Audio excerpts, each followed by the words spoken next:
So I'm here at the desk.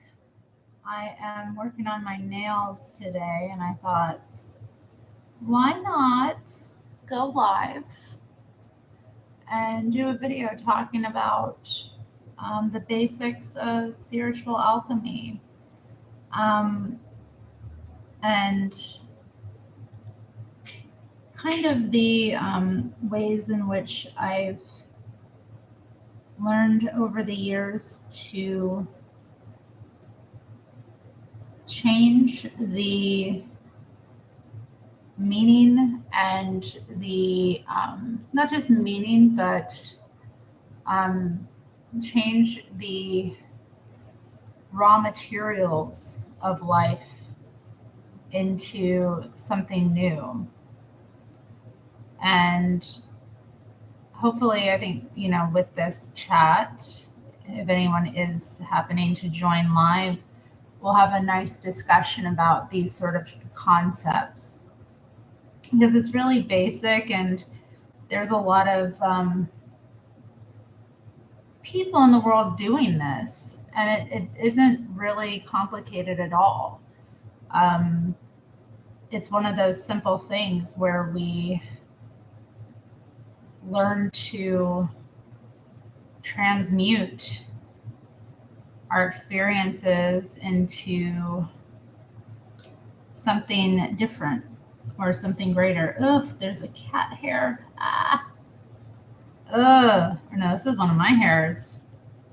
Okay, we got a little crisis here.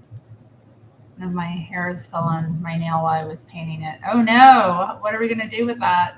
How will we ever cope? It's still here with me. Okay, it's irritating. I got wet nails. Just trying to get this off of my. It's just not moving. Anyway, so yeah, this will be a good conversation. The first thing that I want to talk about, I guess, to introduce this concept today and how I'm going to talk about it is how we think about and talk about our experiences. I think that's the number one way that people either remain stuck with the same raw materials, or they learn how to transmute it, is the way they talk about and think about things that they've been through.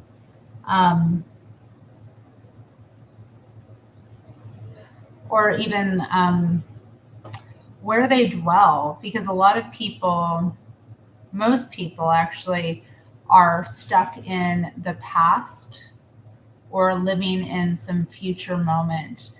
They aren't really in the present. And in the present is where everything is happening.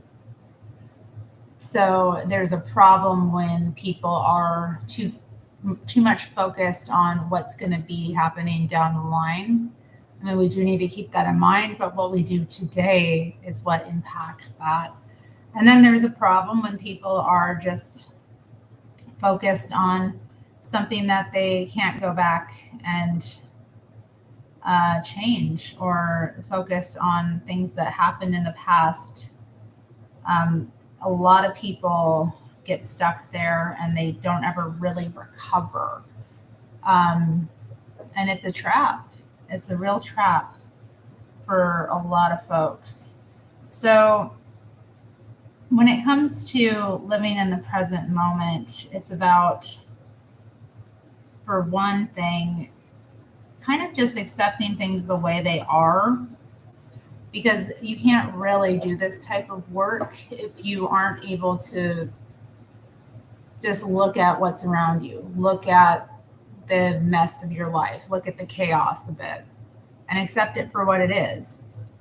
In that chaos of our lives, in the messy parts of ourselves and the parts of ourselves that we don't like or don't acknowledge, is often a lot of opportunities that we shy away from or repress.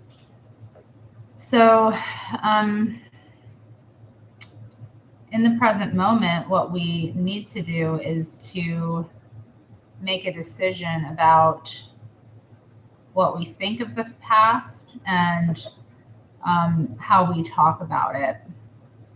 A lot of the times, and I mean, this specifically comes up in this culture nowadays because so many people are obsessed with talking about trauma, like traumatic events that they've been through, or they are obsessed with talking about like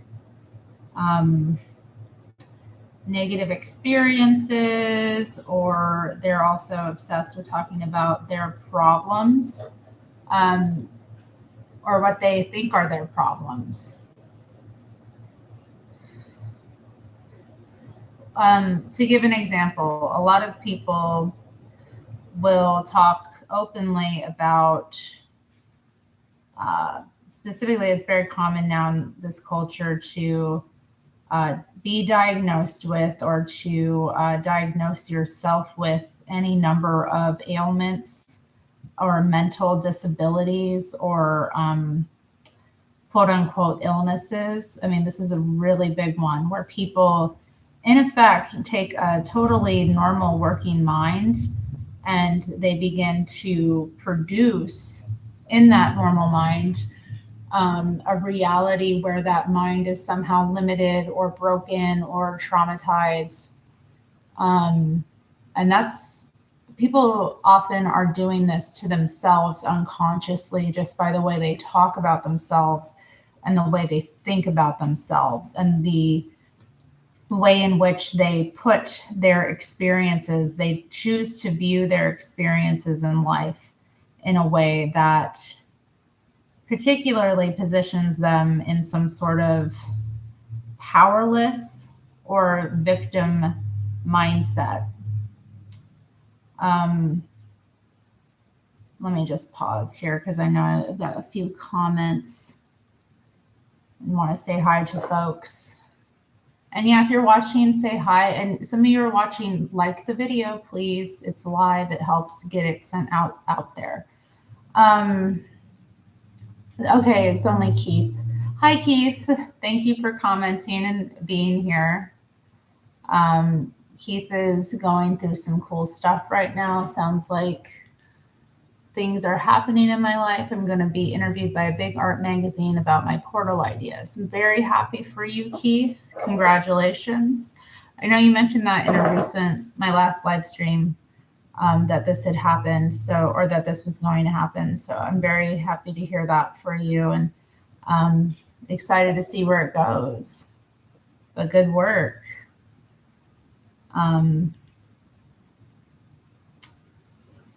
Yeah, and anybody else watching, be sure to say hi. So yeah, we have this serious situation I'm finding with a lot of, especially young people, where they're completely negating their own power by learning to communicate and speak into existence disempowerment, frailty, victimhood. And this is not to negate the fact that bad things happen to people or that people have struggles. But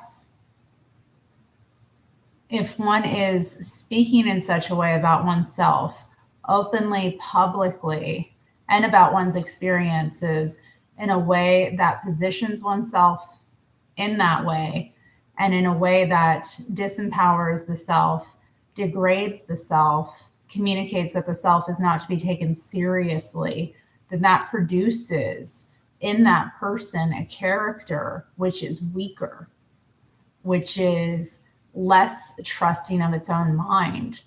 And this is an example of how people who, and this is specifically, we're talking about people living in circumstances of immense opportunity, privilege. They may even be educated.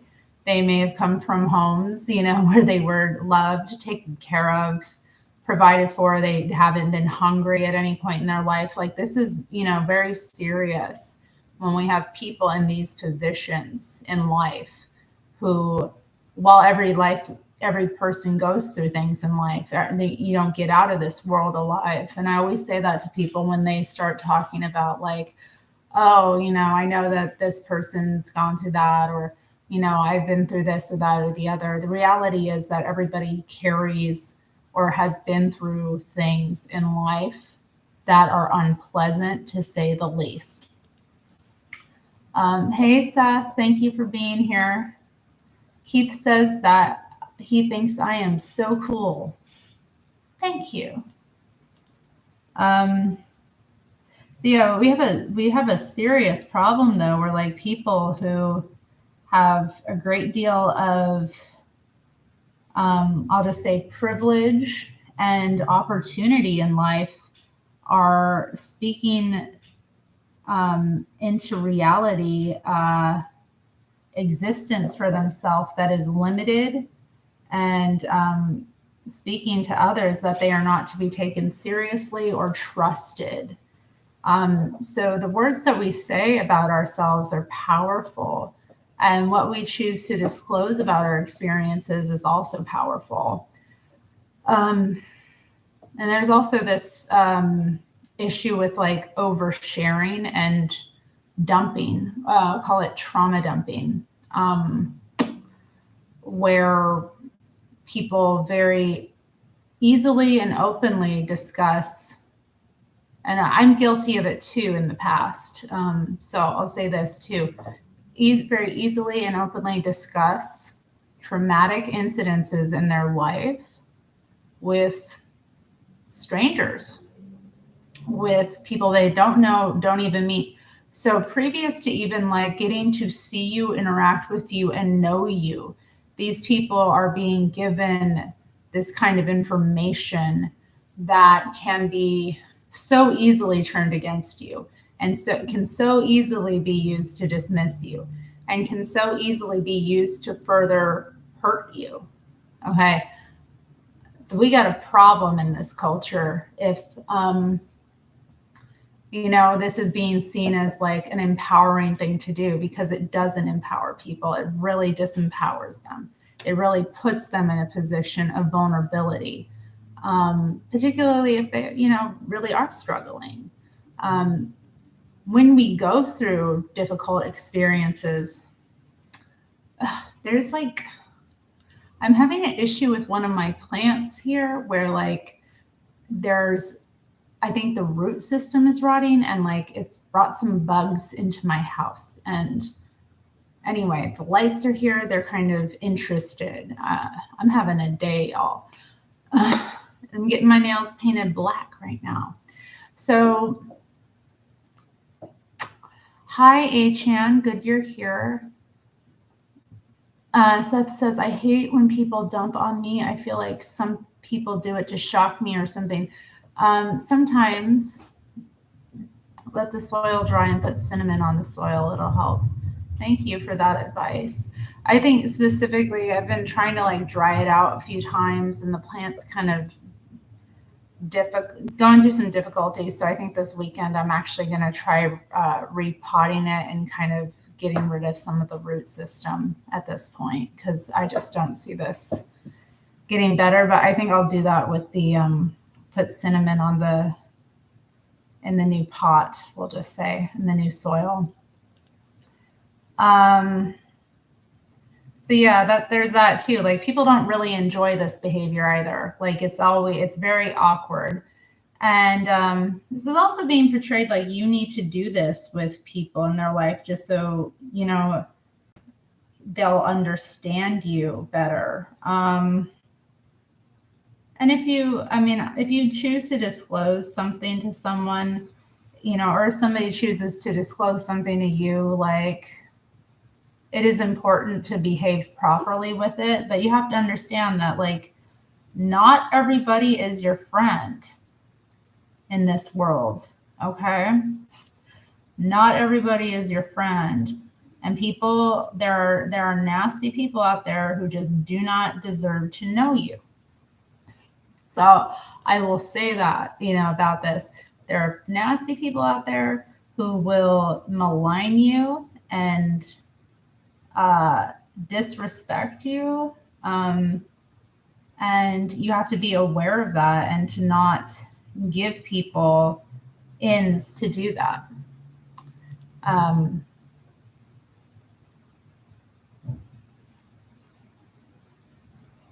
So in terms of, alchemizing these kind of difficult experiences, I think it's important to look at mythology, because mythology is rooted in truth. All mythology is there. These stories are there to teach us things as human beings.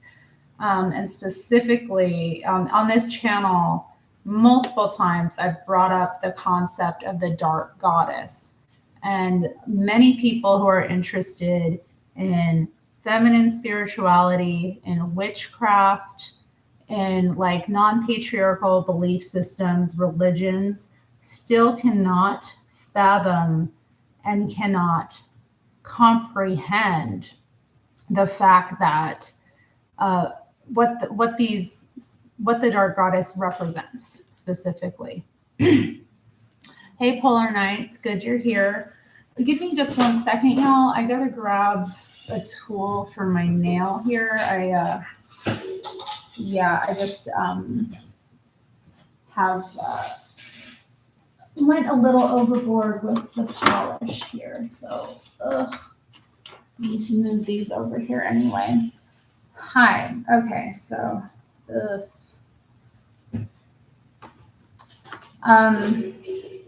I had this come up once, when I was discussing like issues within like women's communities specifically, because these women were upset about certain things they'd experienced, and I've been there too. And you have to understand, like, when you are kind of going into this, Mary Daly called it like the background. She wrote specifically about the background, the space that is women's space, the space that is women centered, the space that is not ruled by patriarchy specifically. One thing you have to understand is this is a manifestation of the dark goddess, and the dark goddess is brutal and unrelenting. I mean, she represents death. She represents very difficult things. She represents pain, anguish, issues around, like, specifically, I think with a lot of women who get involved in this stuff, they carry unresolved sexual trauma. We'll just say that, just because of, the nature of reality. And in that, like, when they go to, experience and live within the realm of the dark goddess, that stuff is brought out. And a lot of women don't know how to really handle that, because they think that healing is going to be easy. A lot of people have that too. They have this like concept that healing should be nice, or it should be pleasant, or it's not going to be a painful, disruptive, experience. So I want to say that as well, like, specifically with any sort of like real spiritual work, it's going to be messy, painful, especially if you're talking about healing. I mean, if you're like just thinking physically, let's talk about physical healing, just to give you an example. That is often not pleasant. It's often a time of great difficulty. It's a time of being held back. It's a time of pain, enduring pain. But at the end of the day, it's what we have to go through in order to get better. And I think, in terms of dealing with emotional wounding, which a lot of people carry and which define a lot of people in this world, you have to understand that you're not going to have necessarily, it's not going to be a pleasant experience to heal that. okay? Not necessarily. It's going to be challenging, to say the least, and you're going to have to face it, because you will be continually reintroduced to the same experiences over and over until you figure out how to master them. It's like, I'm talking about like the underworld, specifically in mythology. That's why I brought up mythology, to kind of talk about this concept. When the hero goes through the underworld, they have to face off with demons, they have to face off with um, experiences of hell. And specifically too, like I'll give another example from popular culture, because people have probably seen this. um, at least in the US, there was a what was that show, American Horror Story did a series, I think it was their third series, that was about witches. And one of the fascinating things that they had the witches do was to go down into hell. So one of the seven wonders that they performed was to go into hell. And specifically, anybody who has uh, a level of spiritual awareness and has faced hell, um, and has faced it and gotten out of it. It was such a beautiful metaphor how they represented it, because they were faced with these just the worst scenarios, the most traumatizing scenarios to them specifically, and they had to, in those moments, choose to get out of there and recognize that they had the power to get out of there instead of getting sucked into the cycle of it. And the only witch that was not able to do that was the one that was really airy fairy. Okay. It was the one that was like really sweet and really, like, just innocent, if you will. Um, the, in a way, you have to be like really, you have to like kill that part of yourself in some ways in order to get out of hell. And what I would describe as hell is that it's repeating these same vicious patterns of total, like, just degradation in your life. And so many people are stuck in these patterns and they don't realize that they're in hell. They really don't realize that they're separated from God in those moments. So I just thought that was such a great example in popular culture of this concept. But yeah, the realm of the dark goddess is dark, it is dangerous, and it's scary. And if you want to go into that world, okay, but be aware that you're not going to, it's not going to be love and light. You're not going to go into these realms and face off, it's just not going to be like this fantasy of sisterhood and togetherness. It's like, no, if what you are needing to do in terms of your work as a woman is to transmute the traumatic cultural and personal experiences you've been through, and the ways in which this society has tried to damage and degrade you as a woman, um, you're going to have to face off with some pretty serious, gnarly ass demons. And you're going to have to emerge from that. And you can't really, like, the problem with so many women, though, is that they don't recognize this. And what ends up happening is they just end up like replaying the trauma, not getting it, and then again pivoting back into that victim mentality, which is then reinforced in the popular culture. And then, they, again, will bond through trauma dumping on one another. And this is a sick cycle in a lot of women's communities. And this sharing of trauma, like this opening up of just like all the negative stuff, it has a powerful effect of connecting people But you have to understand that it's a trauma bond, not real friendship and not real connection. Okay. Connecting about like, it's not real connection. I'll just reiterate that. It's a substitute for real connection. But it feels good, right? Because it feels validating. And that's what a lot of people are seeking. They're not seeking necessarily transmutation of that reality, change, healing. They're seeking to be validated in their feelings about it. So it's a vicious cycle. You got to pull yourself out or drown, basically. Anyway, let's catch up with the chat. Keith says, you are a genuine reason that keep me being fascinated by humanity. And I think that's a bat or a moth.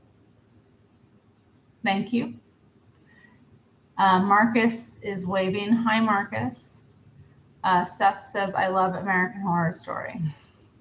I've only watched a few of the seasons. I kind of got uninterested. It just got campier and campier. And I just was kind of like, I'm not really enjoying this anymore. But yeah, I bring up all that stuff. I went into a segue with that just because it's something specifically that I've talked about on my channel before. But it relates to this because the opposite of that kind of trauma bonding that goes on is healing. And I don't think it's really, we seek out a lot of, we don't know too. I think a lot of the times, like women, they enter like these communities or they want like, they're seeking the dark goddess to heal them. And the dark goddess is going to heal you through like triggering the hell out of you until you wake up. So I just want to say that. And that's the work of the spiritual alchemy that I intend to talk about, at least, or intended to talk about when I went live here. It's like you have to, in many ways, get over your self-concepts because they're very limiting in most people's minds. Like I talked about at the beginning here, a lot of folks have very limited self-concepts, which were imposed by culture. And honestly, like this building senses of community around shared victimhood is always going to be a recipe for disaster and getting sucked back down into hell because that isn't your true nature. And once you become an adult, once you have some level of control over your life, you have free will. So with that comes power. And if you aren't able to recognize your ability to choose in any given moment, the powerful way of being versus you can either choose to affect the reality. Let me put this in this way. You can either choose to be affected by the reality or to affect it. And if you are an alchemist, that's what you're doing. You are affecting the reality, not the other way around.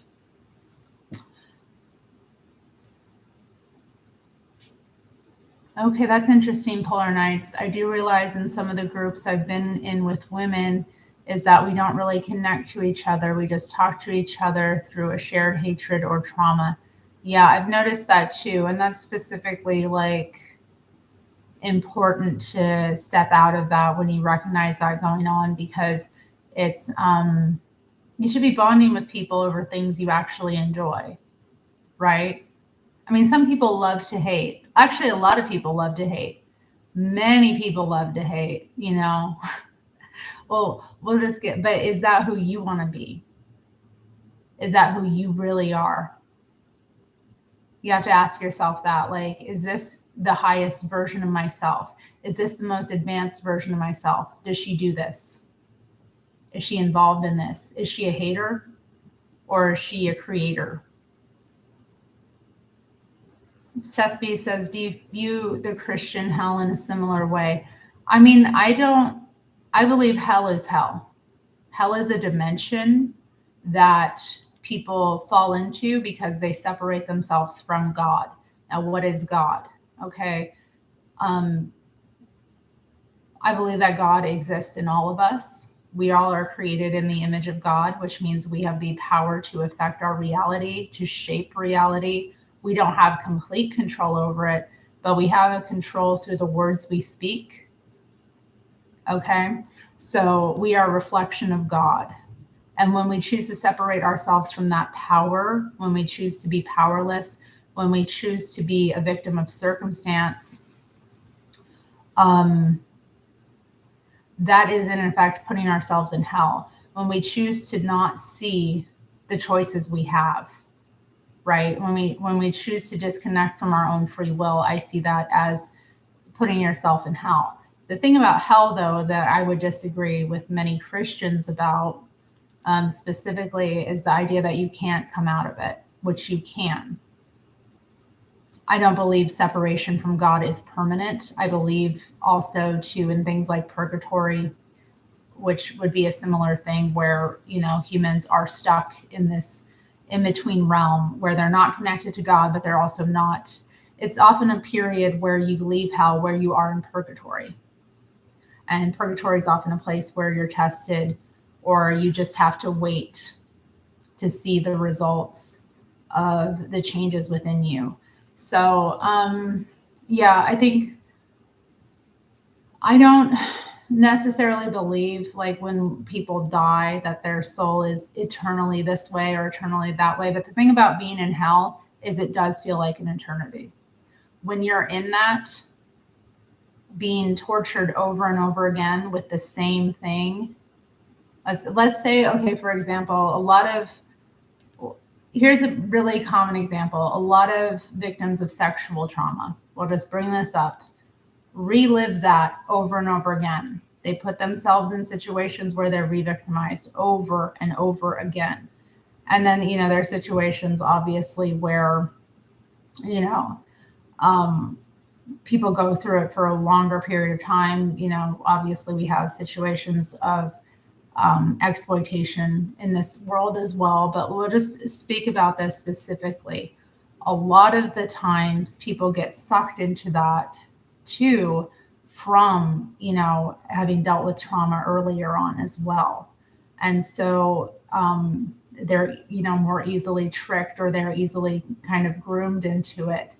But the reality is like that this plays out again and again in people's lives, where they'll and specifically like in women's lives, they'll go through the one experience. Let's say they had something happen in childhood. They get older, they are, in some ways attracted to these demons again, who, wish to torture them further, or these like demonic sorts of people, like who actually allow demons to take over their body, will work through them as well. So you have to be like also kind of mindful about who people are as well. But there's just a lot of the times where, and this isn't to blame the victim, but this is to say that a lot of women put themselves in situations over and over again that they need to figure a way out of, because they are the ones putting themselves in those situations. But they're not recognizing the signs. They're not reading the cues properly. They're still in that separation from Godhood of ultimate powerfulness. So, I guess that's how I see it. Hell is a dimension, and people, just like heaven is a dimension as well. People in this reality, okay, reality itself is dual. We live in a duality, okay? There is good, there is evil. There is happiness, there is sorrow, okay? There is day, there is night. And we experience both simultaneously. And we can, through our choices, bring ourselves more closer in alignment with heaven or hell. That's kind of how I see it.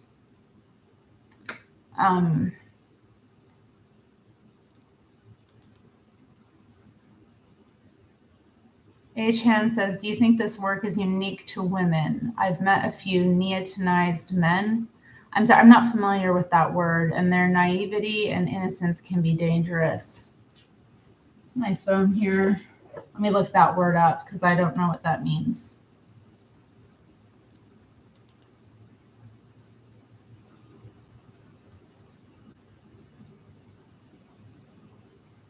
Neoteny, juvenilization. Okay, I mean, yeah, it's common in both men and women. Okay, like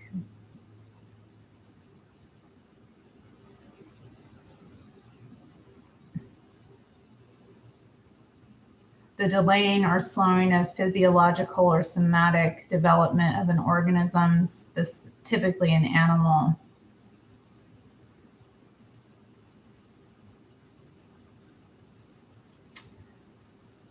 It is the retention in adults of traits previously seen only in the young. Such retention is important in evolutionary biology, domestication, and evolutionary developmental biology. Okay. Okay, so I see what you're saying here.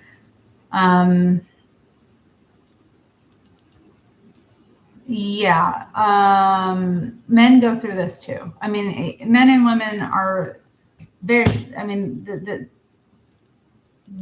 what I am saying, I'm giving examples of women because I'm a woman, okay, and I've had a woman's experiences, but I definitely relate to what you're saying. I mean, there are a lot of men out there who are not men. I mean, especially in this culture now. I mean, we have a real problem with masculinity in general. Okay, like we have a real crisis of femininity and masculinity. In ways which the culture has shifted have been positive in some ways, like the liberation of women is a good thing. I would never want to go live in a society like what my grandmother had to endure, for example. You know, just the lack of rights, the lack of freedom, the reliance on men that they had to have. That would be just so awful. But with the liberation of women, you know, too, there's become a crisis because people don't know what their roles are. And I think fundamentally, a lot of men have reverted to, because women have become very powerful and a lot of women have developed their masculine sides, a lot of men have not known how to compensate or to deal with it. And in the sense, a lot of them have either become far more feminine or, as you express this word, neotenized. They are infantile. I'll just say, like, a lot of men are, you know, wanting women to take care of them like their mothers, or a lot of men are, you know, expecting things to be easy for them in ways that life just doesn't work out that way. And so a lot of them put themselves again in these similar scenarios of hell playing out. And they can never really figure out the fact that they're the ones that need to develop. They're the ones that need to grow. They're the ones that need to, you know, not just live in their feminine, you know. Every individual needs to develop both aspects of their self and to figure out how that energy works in them, to actually look as well at their ancestors, starting with their parents, specifically about what they've inherited from them as well in terms of generational trauma, and also in terms of just what kind of men and women they were. Like, what was your mother like? You want to know what your feminine side is like? What was your mother like? What was your father like? What was his mother like? How did his mother influence him? How did his father influence him? Like, did you have a feminine father? Did you have a masculine mother? How has that impacted you and how you view things? Is it in balance? And is it right for you? And how are you manifesting these energies in your life, like to your best way? Um, so a lot of the times, too, I think, like, as well, we have a lot of the, like, uh, hyper masculine and hyper feminine thing going on as well in the culture. That's pretty popular right now, too, where um, we have a lot of, I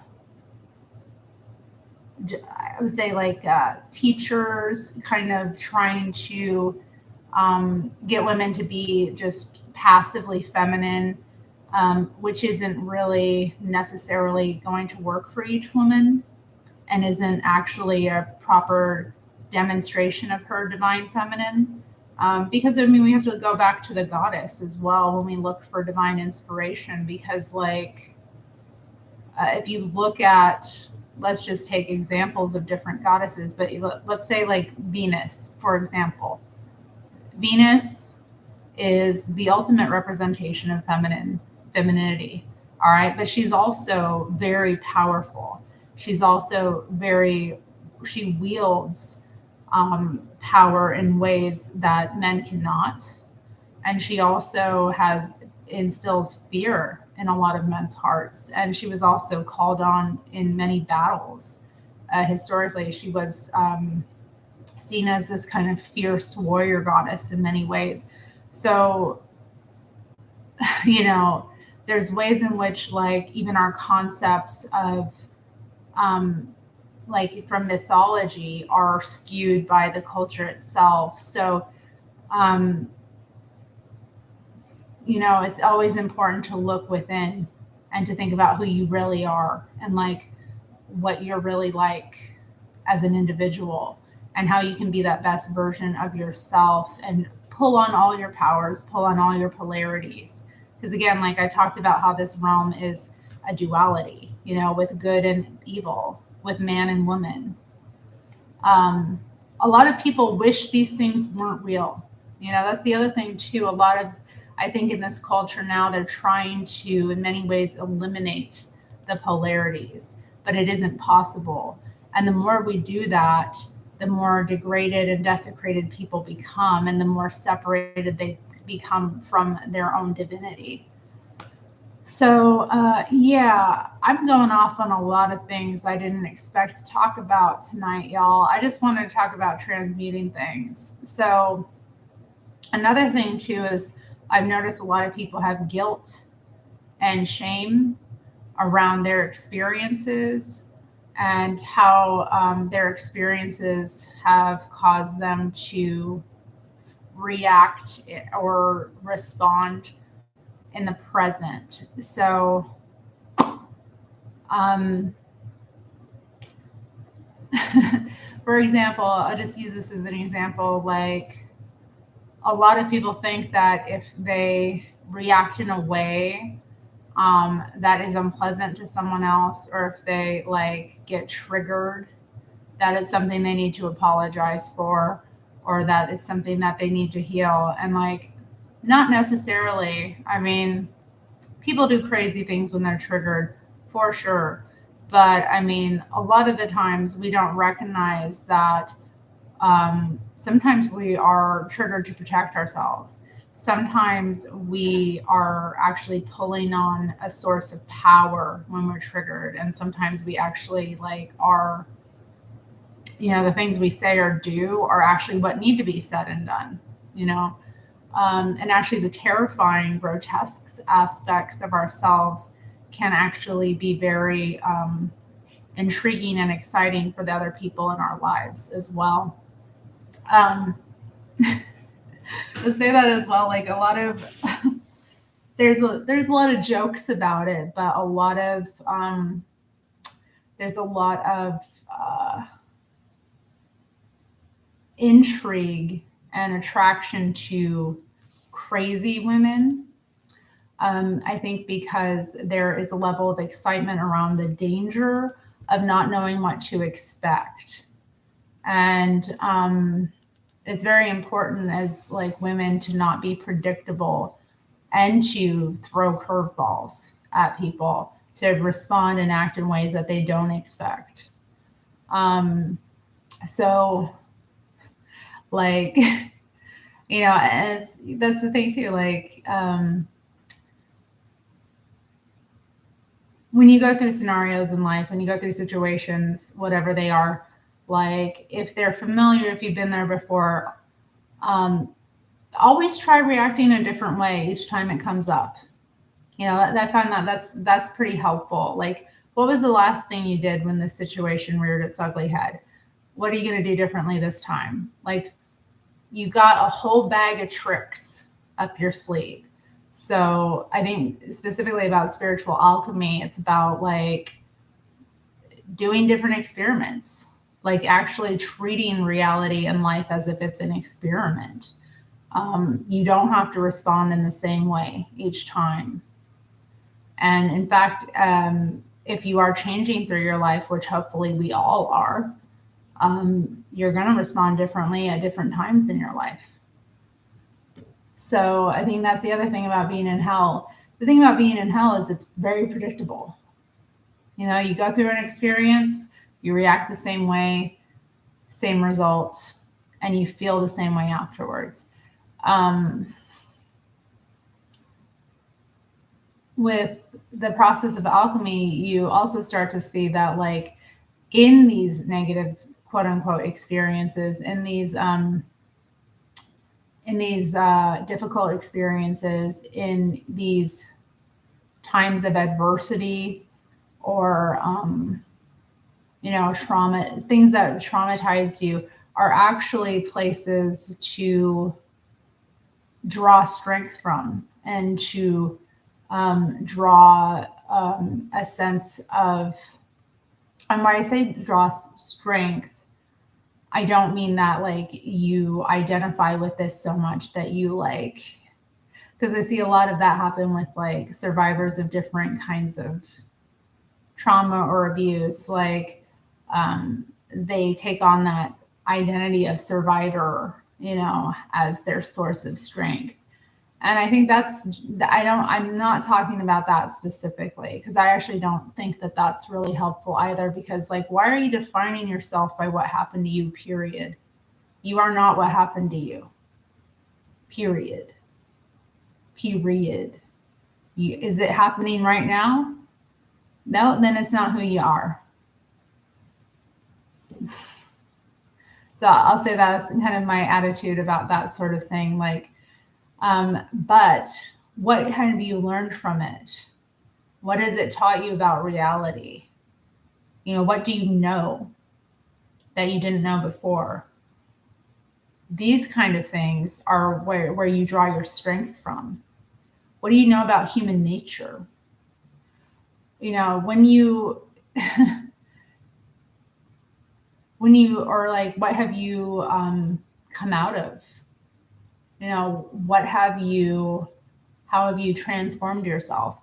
A lot of the times people like don't really think about or give credit to that. Like, and a lot of the times, I think too, in this culture, oh my God, I just get so nauseated when I hear this kind of stuff. But a lot of people are like, especially the way like certain things are talked about, like experiences that people go through. It's talked about like, oh, this is the worst thing that could ever happen to you. Like, or it's the worst thing that a person could live through. I hear this about like things like,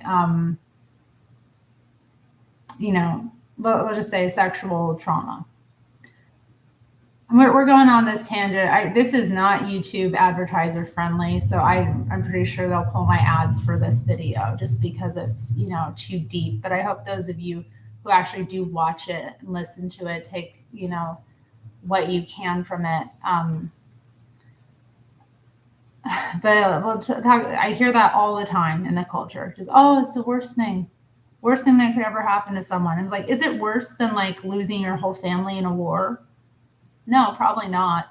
Is it worse than even living through a war, having your country destroyed, overtaken by foreigners who speak a different language?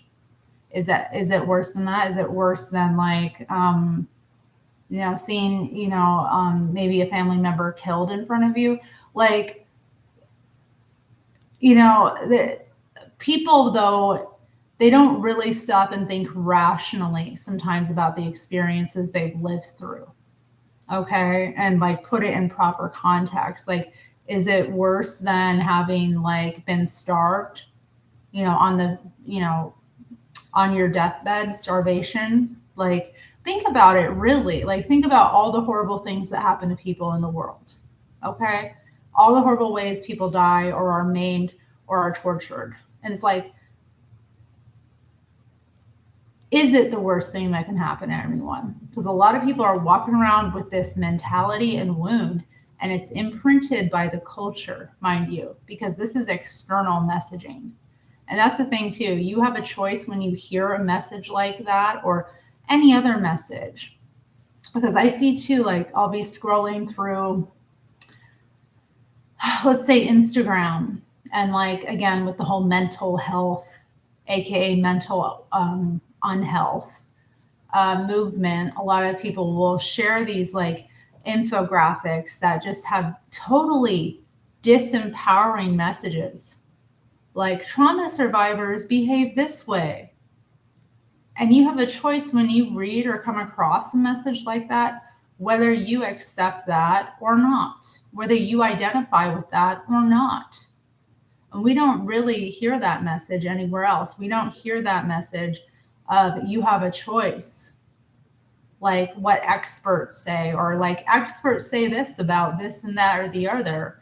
And if it's something you've lived through, a lot of people, and because they're unhealed, will sit and like feel like, oh, they'll absorb that message as if it were food. Okay. And you have to understand that what you feed your mind is part of what feeds your soul. Okay.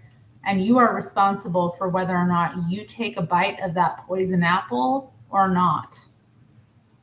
So I'll just put that out there. This is another aspect of spiritual alchemy. Like, you don't have to take disempowering messages. You don't have to eat that BS. I see it too with like another big, very, very common one in this culture that really just drives me nuts is like around I see it a lot. God, I'm going to go here, like with the messages about like weight loss, for example.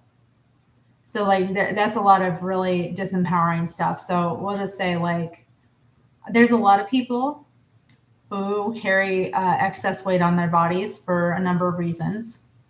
But we'll just specifically see like people who are overweight for whatever reason they are, and no judgment, because obviously I've been there most of my life as well. But like you'll see that, and then like they're sharing these very disempowering messages, like saying like these things, there's no evidence that diet and exercise change anything over time. And I'm like, well, no, because the majority of people don't stick with changes. But anyway, again, they're sharing these disempowering messages. They're absorbing that. They're eating that into their mind. They're letting those seeds be planted in their mind that they are powerless to change their reality. And it isn't true. And it's the same thing with like, and I had to get out of this like too, because I've been open with some of you here on this channel about like being diagnosed with a autoimmune disease years ago. And while I still deal with, aspects of having that, I really had to get out of all the quote unquote support groups that I was in, because, and rather than providing support for my health and happiness, these groups were providing support for my sickness, my sense of victimization around this, and how my misery. And you have to like really think about that critically and like look at what you're reading, look at the messages you're absorbing. Because what I saw specifically, and what I came to recognize was like, how do I feel? Do I feel supported here?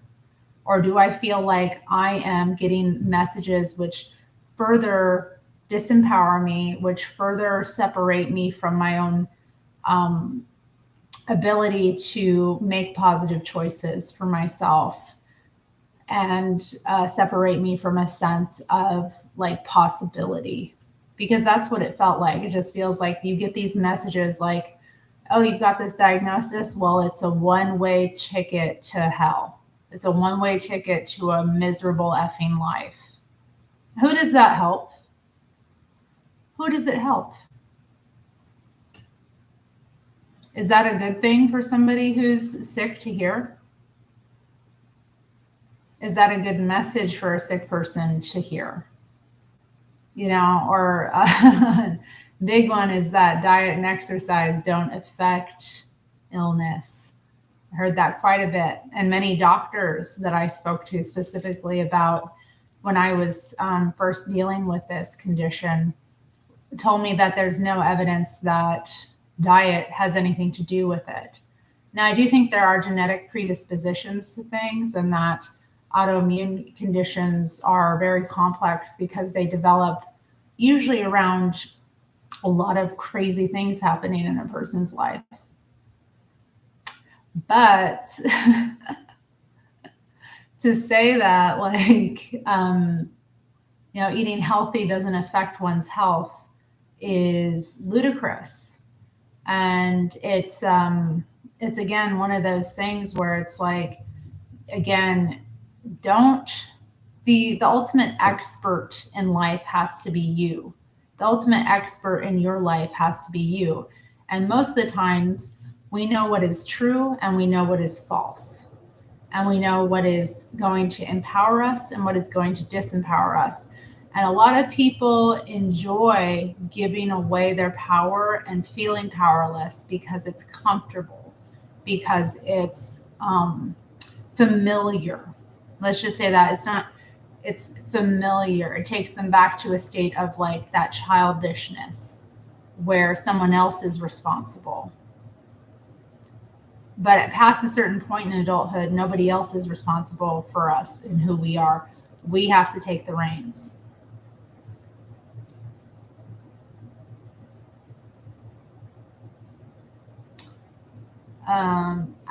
Chexy says, you're great, Terri. Less than 3. Thank you. Polar Knight says, I like that. What you're saying is way more empowering than the you're doomed to this mentality.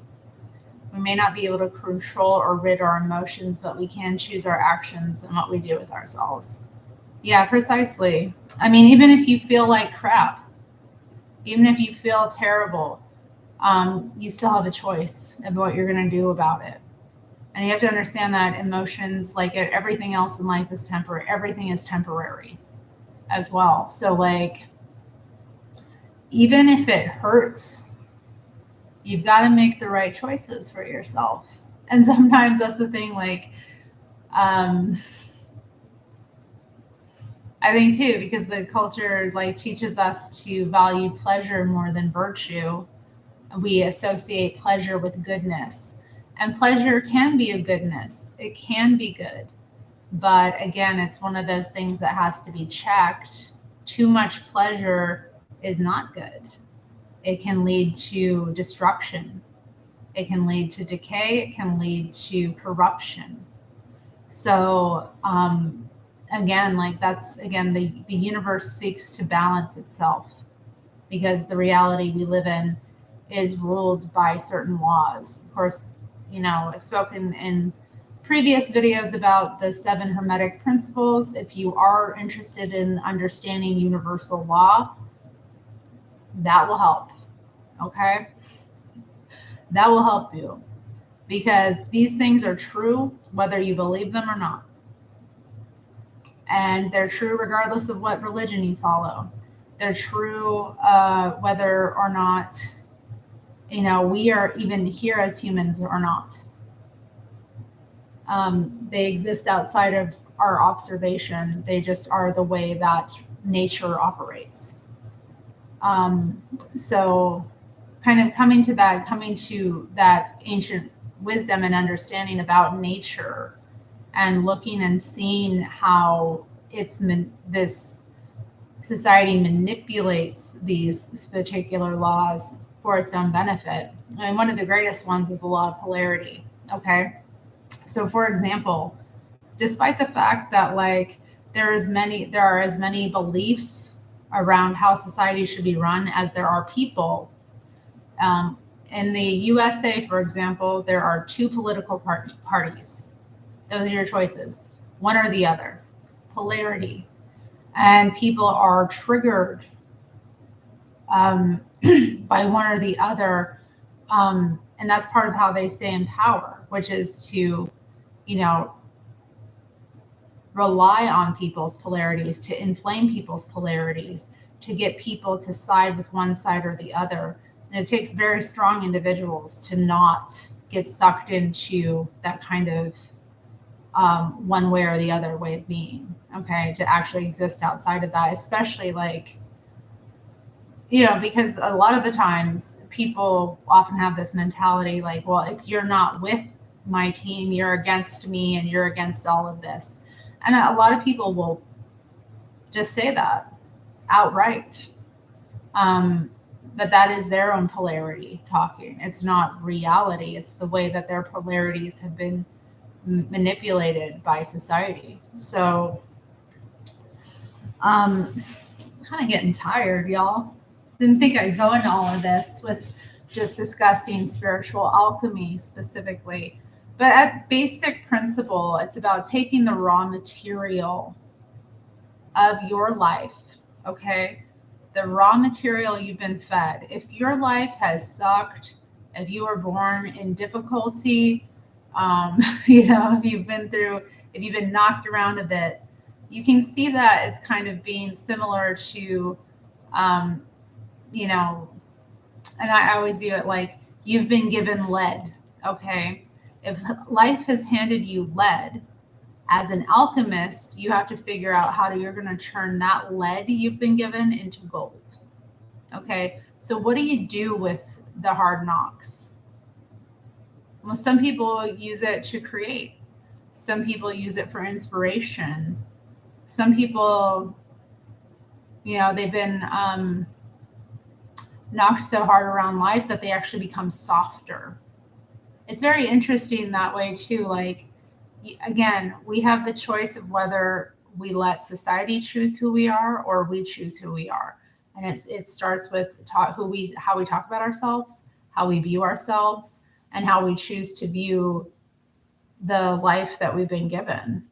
Because again, we've got a real problem in this culture with people who have not been through deprivation, who have not been through like the worst that this reality can give you, but they walk around and believe that they are miserable, and as such they just continue to live in that way of being. And it's their mind, it's all in their mind, and it's all in the choices that they're making about themselves and their life, and how they talk about it is how they view it. But ultimately it's not true. All right. It's only true because they make it true. Oh, hi, Galen. Good you're here. How have you been? Yes, transcendence is possible. I agree. Agree. We all have the ability to take lemons and make lemonade. Okay. What are lemons? They're bitter. They're sour. They're not so nice. But if we sweeten them and if we dilute them, we have something very refreshing. We have something new. We can take the raw materials of our life that have been challenging, that have been difficult, that have been bitter or sour, and we can make them sweet. We can make them refreshing. We can make them light. We can make them, actually, we can take that stuff because actually in that stuff, we'll talk about a lemon. There's so much nutrition in a lemon. There's so much vitamins in it, Actually, as human beings, again, I talked about pleasure, too much pleasure leading to corruption. Too much of an easy life leads to corruption as well. If you've never had to struggle, you can't really appreciate what you have. And you see this time and time again with like children of immense privilege or wealth who just like fall apart, who cannot handle the responsibility they've been born into because they haven't had to make it for themselves. And they often will fall into levels of corruption just because, everything has been easy for them. So they don't know what it is to actually want. And they'll actually put themselves in situations of deprivation on purpose just to try and feel something real. So never feel like with yourself, if life has knocked you about or it's been difficult in some way or if you had to struggle, sometimes you have to appreciate that because in many ways it's made you and given you so many gifts that other people don't have. I'm part of a book group, and recently we read this story about a woman who she was married very young to a man who was wealthy and has provided for her whole life. And from my mindset, who's like had kind of the opposite experience, I was listening to this story of her life thinking like, man, wouldn't that be nice? She had a very bad self-concept though in this story. Okay. In this story, her self-concept was very low. And she talked about how she had fantasies about having a career and how she had fantasies wishing she were like women who had careers. And actually, because of this, she imposed a lot of that on her daughter as well. Like, you're going to do this, that, and the other. So you don't have to go through the feelings I've had, about your life. Excuse me. Take a sip of my tea. So yeah, I was listening to the story and I thought it was so interesting. I was like, and I thought about my own history because, well, just for example, like I started working very young. Like as soon as I was when I was a kid, my dad was finding me odd jobs to do for the neighbors. He was like, you're going to learn a work ethic. And I hated working as a kid. I hated in the summertime having to go do this or that or the other, or like do this difficult yard work for people or like, and then finally when I was a teenager and of legal age, he was finding me jobs, left and right. I had a job with the city, like, I don't even want to talk about that job. I hated that job. But, by the time I graduated high school, I had experience working several jobs. And I was able to go out into the world and start working with a whole lot of experience under my belt that a lot of my peers didn't have. And I watched, like, in my early 20s, as, my friends, like, remained living at home for multiple years and not really working or doing much. Or like getting some education, but not really doing much, watching them struggle to, lower themselves to try and get a job, watching them struggle with the fact that they were like, oh, I can't believe that I'm like, I can't find a job. And now I'm going to apply at this place I don't really want to work. And I'm like, yeah, but a job's a job and there's dignity in labor and you're going to have the money you need to take care of your business. And, in a few months' time, you'll be in a better position than you are now. Like I was watching like that, like happen. And I had all this back experience that I was drawn on. Like I learned a work ethic very early on. So despite the fact that I hated it when I was young, like I grew to like understand and appreciate that what my father did and what he instilled in me was valuable. I had a work ethic. I knew what it meant to show up on time. I'd been through a lot of the hard knocks that people go through in jobs. Before that, like when I finally did like enter the job market, like as an adult, I was prepared in ways that a lot of my peers weren't. And so, we can always look and see the grass being greener on the other side with other people's lives. And I think there's a tendency to do that.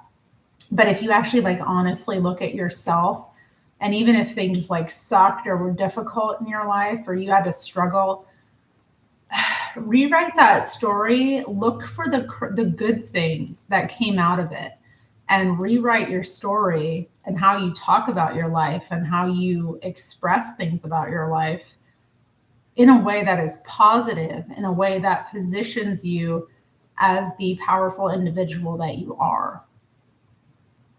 That is alchemy. Alchemy is like taking the raw material and transforming it into something better, transforming it into something more perfect, more enlightened, more elevated.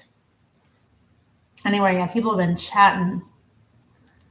Oh, they're talking about me here. Polar Knight says, I know how to cut to the core. Galen says, the writing of our lives is still ours, but it takes discipline and awareness to progress. One can't be a fair weather friend to oneself and life. Very good. Very good point. Very good point. Seth says, my parents made me work under the table at like 13. Lol, I feel you. Honey, I was working before then. I kind of miss working under the table. Like there are certain aspects about it, like just getting paid that day. Love that. Having that money right then. I hate having to wait for my money. Why can't I have it now? I gave you the work, give me my money. They're like, oh no, you gotta wait. Wait for your check. I don't want to wait for my check. I want my money now.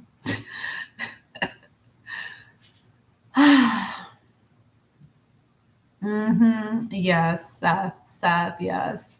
And see, yeah, I'm joking around about that. I'm very grateful for where I am right now. But like, yeah, there's kernels of joy and happiness and things like that. Like, actually, it was great having money as a kid too. Like, knowing I earned that money, getting to spend it on what I wanted. Hell yeah, that was awesome. Awesome. And also feeling like I'd earned it, and thinking like this is so easy to earn money. Learning that it was also that there were a lot of ways to make money too. And I think a lot of the times adults aren't as creative, or we struggle to be as creative. You know, but anyways. All right, so I think I want to wrap this live stream up since it's been going a little over an hour. But if anybody wants to share anything or ask me to expand on anything, I'll stay on for a couple more minutes before heading out. Galen says, I worked as a kid and adolescent, had my own bills, always was self-driven. Hey, that's good. I think it's good. I feel like I don't have kids, right? But I'm like, you know what? Even though I hated the hell out of my father for making me work, I'm glad he did. I'm glad he did.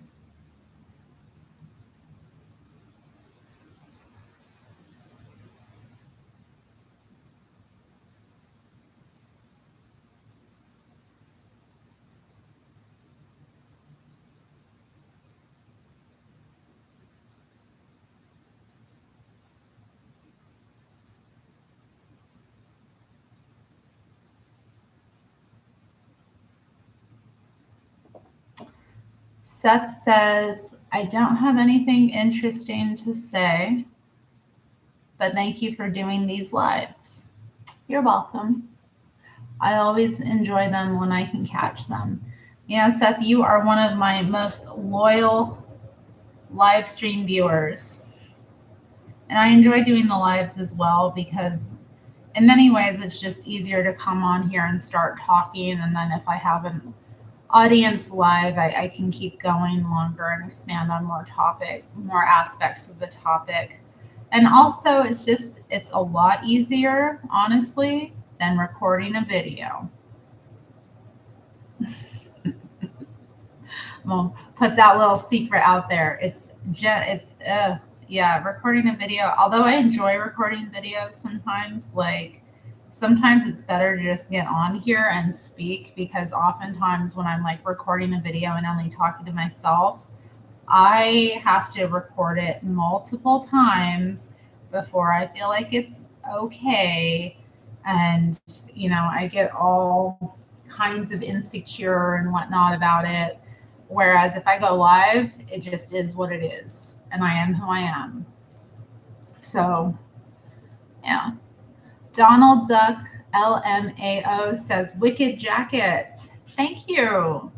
Yeah, this jacket was a find that one of my friends, she actually found. I haven't worn it yet before. I've had it for a number of months, but I was feeling a little chilly a bit ago, and so I was like, why don't I put that on? And then I was like, oh, that kind of looked nice. Oh, I gotta paint my nails. Why don't I go live while I do that? And actually, guys, I'm actually gonna stay on for probably another 10 minutes because I forgot my top coat. So yeah. But yeah, thank you. I'm glad you like this jacket. It's pretty nice. It's a little business-y. It's got definitely that business vibe. It's a little feminine too. It's got a tie in the front, so it has the best of both worlds. Polar Knight says, I like catching your streams. It's nice. Cheers. Thank you. Thank you. I try to make it a nice environment for everyone. Galen Halcyon says, I agree. I don't know exactly what you're responding to that you agree with, but I'm glad that you do. I'm glad that you do. And I'm glad you're here. It's nice to see you. I hope you're doing well. Love all my old-time YouTube folks. We were on YouTube before it was owned by Google. Can't believe I've been on YouTube longer than it's been owned by Google. That is crazy. Seth says, I really need to go thrifting more. I'm losing weight though, so it's hard because I find stuff and then a month later it doesn't fit. Well, Seth, live in the moment. I mean, you're thrifting anyway. It's not like you're buying things full price. Enjoy it for the moment. And if it gets too big, then give it away or resell it. That's my advice. Yeah, I've been in a similar position too because I have lost quite a bit of weight this past year. I'm just starting to. I've went down a size, which is good, and I still have some more to go before I'm gonna hit kind of my goals. But I had been kind of not. I was just kind of working at maintaining it recently, not being as strict, just because of the holidays, winter time, not wanting to push myself as hard. I mean, I was still doing the intermittent fasting, but not as aggressively. as I had been. Um, but yeah, I did weigh myself this week, and I was like pleasantly surprised that I had lost, some more weight since I'd last weighed myself, which was a couple months ago. Not much, but it was nice to see that, like, even though I hadn't been like going as hard on it as I was previously, and even though I'd like indulged a bit during the holidays, I was still kind of like losing weight. And I'm looking forward to that. And I'm probably going to do a video regarding like weight loss journey specifically. Because like a lot of people, I did put on some weight during the pandemic, and you know, I can blame the pandemic, but honestly, like I was just eating too much. I was eating more food than I needed. My lifestyle changed, but my eating habits did not change with it. And I put on weight, and it finally, the scale hit a certain point, and I was like, yo, we're not doing this anymore. We are not gaining any more weight. And once I made that kind of like decision, um, yeah, the kind of right information came to me, the right sort of plan came to me, it formulated, and I lost a good amount pretty quickly.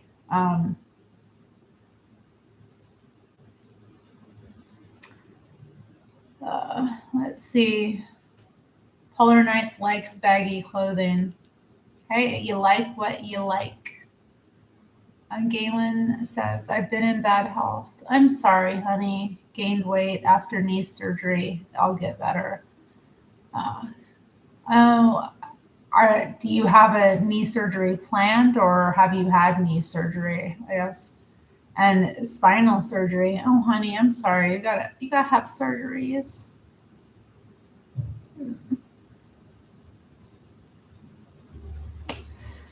Uh,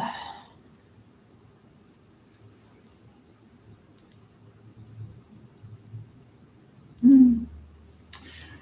Well, I am sorry to hear about your bad health, honey. I am. I know what it's like to be in bad health for a long time. So I hope that things will really get better for you, that they'll improve. Um, mhm. Oh, neck surgeries. Oh, okay. Well, I will, if you're comfortable with it and if you will let me like keep you in my prayers, I would be happy to like, include you when I do my weekly prayers. So I do, I mean, I do them, as I'm called through the day, but I do sit down weekly and I pray for other people. So if I could include you, I would, if you're okay with that, I would be happy to. Yeah. Um, okay. Yeah. I don't like to hear that you gotta go through all that. Not my Galen. Seth would be interested in hearing about my intermittent fasting experience. Okay, well, maybe I'll do a video about that. And let me tell you, game changer. I think I posted on my Instagram about it yesterday, because my friend Maria, she recently did a video. And if this is a struggle for you, y'all, check out her video. Okay, check out her channel because she's awesome. And actually, like, it was in a private group because she actually runs the book group that I attend, that I brought up earlier. She had mentioned, she had given some advice about weight loss in that. And yeah, it came like right after I like the scales hit that one point where I was like, oh, hell no, we are not going up here anymore. Because if you watch my older videos, you'll see I got really big, especially when I was living in Arizona. Like, I had broken my arm at one point. I It took me like months and months to recover from that. Like, and I really couldn't do much with myself because it was my humerus. Um, yeah, I got really big living there, really unhealthy, and moving back to Portland, my weight eventually came off. I lost like over 100 pounds, and I kept it off for a number of years, but then the pandemic hit. And so like, with that, my diet kind of just got kind of out of control. I wasn't really, I was eating too much basically. And like many people, I started working from home during the pandemic. So that in and of itself brought about that was a big lifestyle change. And it meant that like I was a lot less physically active. And with that, like if you're a lot less physically active, you cannot be eating the calories that an active person eats without putting on weight. And I put on weight, y'all. I put on a lot of weight, and I wasn't the only one. A lot of people went through this. But yeah, once the scale started, like I was okay with it, going up a little bit. I remember like the first 10, 15 pounds, I was seeing my ass and like my jeans, and I was like, hey, that kind of looks good. I was like seeing it, I was like, yeah, I'm looking thick. Yeah. But then it got out of hand. And I had put on 40 pounds, 40 effing pounds. And once I like saw that, like this, like was actually reading the scale, saw it, I was like, oh, hell no. Oh, hell no. So yeah, I don't want to harp on about like that, and obviously it's not the most interesting topic, but I know a lot of people out there are dealing with similar things. And, there's a lot of disempowering messages in the culture about like, oh, you don't need to lose weight. These things don't work. Da da da. Like, and that kind of nonsense. Let me tell you, like, as somebody who has like carried around excess weight for a long time, it's not good for your health. Okay, don't let them trick you. Don't let them like don't let the external reality make you think that it's not a problem, because it is. And in the long term, it will have an effect on your body and your organs and your joints. Like, and for me, I already have a condition that impacts my joints. So like, I want to be much lighter than, I don't want to carry around excess weight, because it's hard on my body. It's even harder on my body than it is for like a normal person. But yeah, there's a lot of really corrupt and negative messages out there around weight loss, which disempower individuals because it's hard, because it requires lifestyle changes.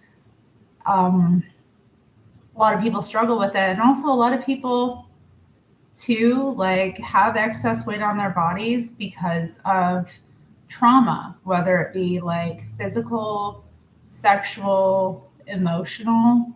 And that's something that isn't really dealt with at all. So a lot of people like do fear losing it. Like they do fear letting it go, because it's like this shell around you. And so these like messages around like, oh, you're just going to gain it back, or, you know, you can be healthy at any size, or da da da, like all of that kind of messaging. Really, it's comforting. It, again, I mean, I talked about that earlier in this video with like things. A lot of people would rather take the message that's comforting and disempowering, because it's familiar and it keeps them in a state of something that is familiar, rather than take the challenging message. And, a well-dressed, comforting lie is a lot easier to absorb than a difficult, uncomfortable truth, and you have to decide what you're gonna consume, what seeds are you going to let get planted in your brain, and what fruit is that going to bear in your life in the long run?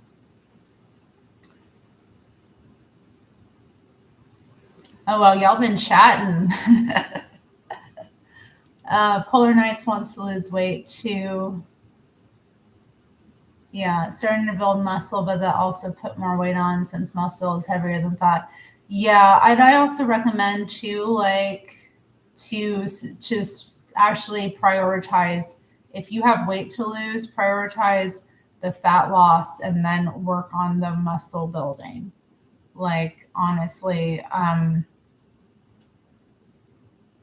because too, like it's just going to be better for you overall in the long run if you get that weight off and then start like actually building your body back up.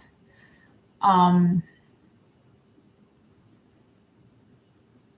I mean, not to discourage, I don't want to say that entirely, like definitely exercise, definitely get your exercise, but don't focus too much on the muscle building. Like you don't want to build all that while you're like losing weight. It's important to like kind of drop stuff, and if you are focused on that, you're going to drop it pretty quickly. You'd be surprised how quickly weight will come off of you when you just commit to getting it off. And when that is your focus and that's your commitment, it can come off pretty quickly. Galen says, I used to jog 5-minute miles. Ooh, damn. But I can't jog now since tearing my knee and injuring my leg. I'm sorry to hear that you went through that. But I got an indoor bike that's helping. I'm glad to hear that. Yeah. I never liked running. Unless it was like I had to run to catch the bus. No. Didn't want to be running.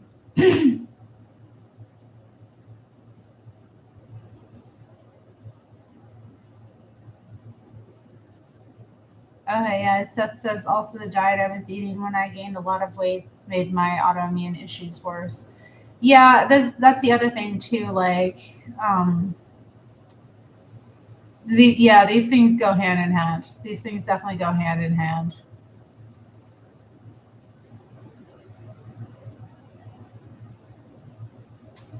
Galen says, I'll take an uncomfortable truth anyway. I want to improve, or any day. Sorry, you corrected that, any day. I want to improve. There's always room for growth. Yes, there is. Where there's life, there's hope. Where there's a will, there's a way. Your heart is beating, you have choices, and you can make better ones.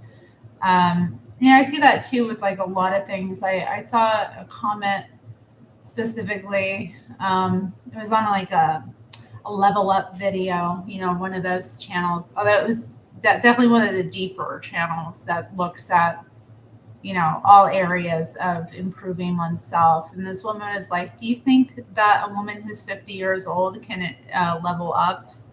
And it was like, why are you asking that, honey? Like anybody can improve themselves. Anybody can improve themselves. I don't care who they are. What does it require? Effort, change. Maybe like, one way to improve yourself, like you can improve your mind. How do you do that? Educate yourself, learn new skills, learn something new, read. That's one way to improve yourself.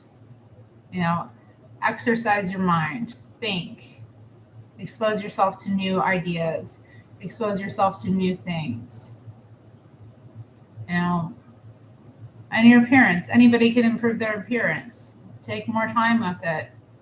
Think of the way that you could change something. Like instead of spending 10 minutes getting ready with your face, spend 15. You know, um, pick that. Learn about color theory. Anybody can learn ways to make the raw material they have better. Period. But anyway, yeah, a lot of people feel like because of their age, or whatever hand they've been dealt in life that they can't improve. I actually recently, I'll tell you all this story while my nails are still drying. Um, I was having lunch with some folks, and the lunch that we were having was like fried chicken. Okay. Now, I did not want to pick up these pieces of fried chicken with my hands since it was like, greasy. So was using cutlery. Okay, y'all. I was using a fork and a knife to basically just remove like the meat from the bone, cut it up into pieces, and eat it. And this person was looking at me like they thought I was like so bougie and so fancy because of this. Like, and I was like, well, I don't want to get my hands messy. And he thought like that I must have just been, he's like, I can tell you were raised properly. And I was like, well, no, and I just said to him like very clearly, I was like, no, but I, can improve myself. Anybody can improve themselves. Anybody can refine themselves. Anybody can learn things and do things in a more elevated fashion. It just is really down to a matter of choice and focus.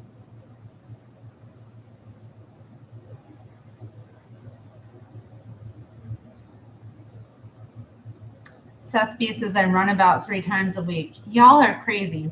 I don't know. I don't. Why are y'all running? Trixie says I've been working out while watching this video. That's rad. Okay, good to hear that. I find things like yoga and weightlifting to be more enjoyable than cardio. I do too. I do too. I mean, it's good to get the heart rate up, but like, yeah, I there's less stressful ways of doing that. I think we get a lot of messages that it has to be like this kind of high impact workout, and it doesn't.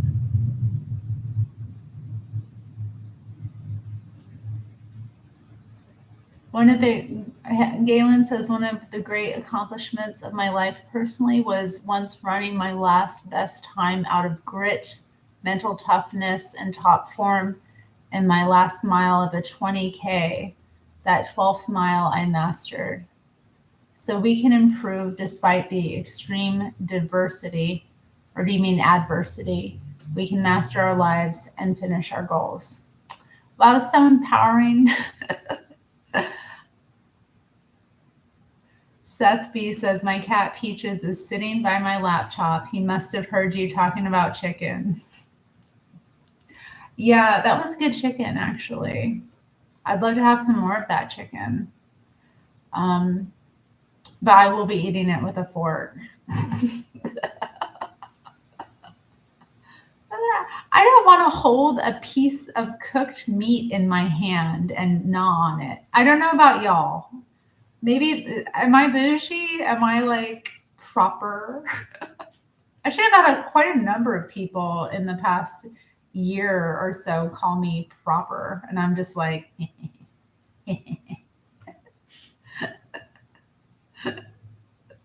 I'm just like, yeah, that's me. Yeah, I'm a bit like that.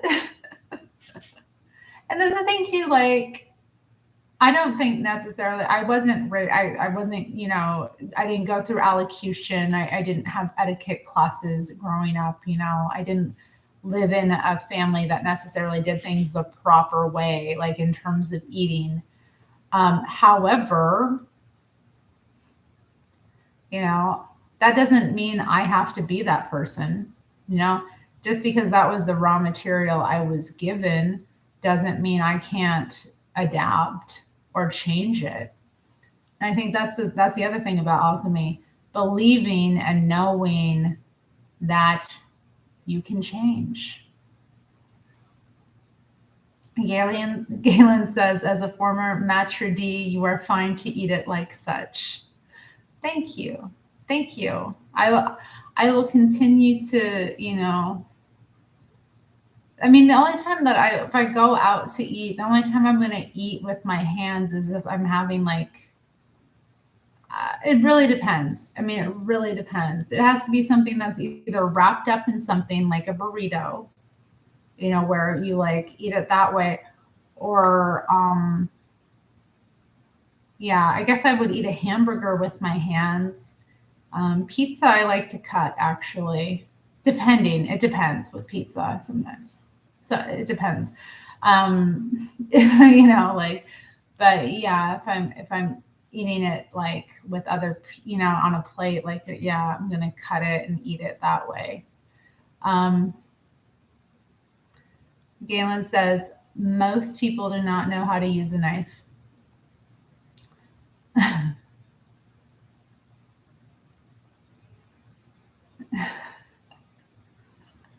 They don't eat a steak with their hands as they cut it from the bone. Seth likes forks, knives, and chopsticks. Are you referring to like using?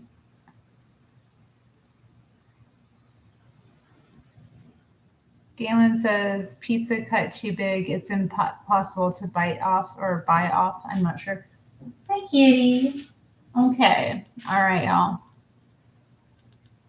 Yeah, I have enjoyed watching some of those etiquette experts. Definitely. Hopefully, I've absorbed some of their messages, but um, yeah, I mean, anybody can refine themselves. Yeah. Yeah, I agree. Like if a pizza slice is really large, or it just depends too. Maybe it's like, greasy, or, kind of, yeah, maybe I just don't want to always touch food with my hands. Depending though, maybe it's a situation it could be eaten with a hand, but like preference wise, or maybe I'm like out, like getting it from like a slice from like a counter place, and they give it to you like on a plate, yeah, you're gonna eat it kind of that way, but like not always. Anyway,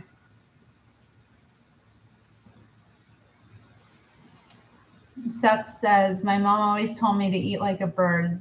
Lol, so I use fork and knives over hands. Yeah, I mean, it's not a bad idea too. Like, it keeps your hands from getting messy too during the process, and like our hands pick up germs really easily. So anyway, y'all, this conversation has gone in some interesting directions. Um, so I'm going to cut it off now. I've been on for well long enough, but I thank you all for being here and spending this evening with me. Very, very nice to see Galen in the chat. I'm glad to hear from you. I hope you're doing well. Anyway, thank you for letting me, keep you in my prayers, and everyone else, Seth, Polar Nights, and who else was here? I can't remember your name. It's like a Chexy or something. Achan was here. Who else was here? Anybody else? Donald Duck, LMAO, and of course Keith. Who, yeah, all of y'all. I hope you all have a good evening. Anybody watching on catch up, take care, and I'll see you next time. Bye.